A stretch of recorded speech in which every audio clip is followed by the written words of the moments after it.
लोग आपके लिए एक क्वेश्चन लेकर आए हैं कि आए दिन ही बहुत सारे एग्जामों में इस तरह का सवाल पूछते रहता है कि नगरा शब्द के अक्षरों को कितने प्रकार से व्यवस्थित किया जा सकता है। जैसे ये शब्द है नगरा, तो ये NAGRA नगरा है, इसको हम चेंज कर करके कितने बार लिख सकते हैं। तो इसको सॉल्व कैसे करेंगे, इसमें देखेंगे कि 1 2 3 4 5 कितने अक्षर हैं, 5 अक्षर है, यानी ये हो गया 5 फैक्टोरियल।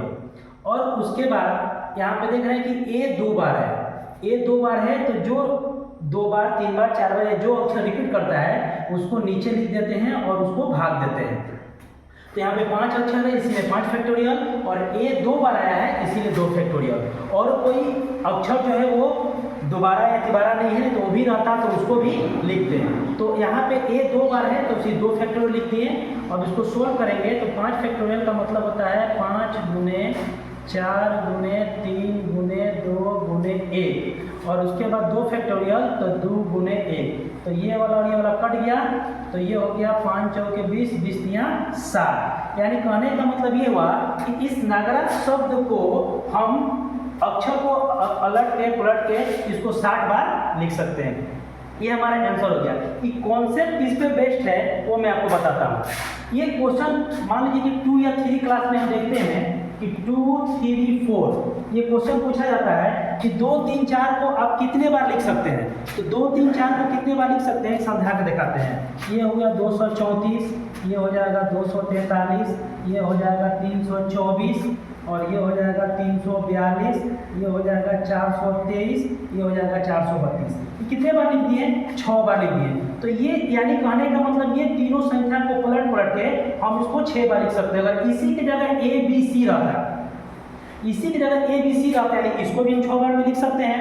तो इसी तरह क्वेश्चन ये भी है, तो इसमें 2 3 4 उसको 6 बार लिख सकते हैं। तो ये तो छोटा क्वेश्चन था तो हम लिख दिए, लेकिन अगर यही बड़ा क्वेश्चन आता है तो ये बनता कैसे है वो हम इस क्वेश्चन के माध्यम से हमको ले जाना है। इसको भी इस बेसिस पर हम बना सकते थे। जैसे मान लीजिए 2 3 4 3 है, तो यहाँ 3 है, तो कहने का मतलब ये कितना है, 3 फैक्टोरियल है, यानी 3 2 1 हो गया ना 6। अगर इसी तरह इसी क्वेश्चन को अगर 2 2 3 कर सकते हैं तो 2 2 3 कर सकते हैं, तो उस मेथड के हिसाब से इसमें कितना है 3 फैक्टोरियल, तो 3 फैक्टोरियल हो गया, और 2 कितने बार आया 2 बार, यानी 2 फैक्टोरियल। तो ये कितना हो जाएगा 3 गुने 2 गुने 1, और ये हो जाएगा 2 गुने काट दिए 3। यानी कहने का मतलब सिर्फ इस संख्या से 3 संख्या बन सकता है। कौन कौन, एक तो हो गया 223, एक हो गया 232, एक हो गया 322।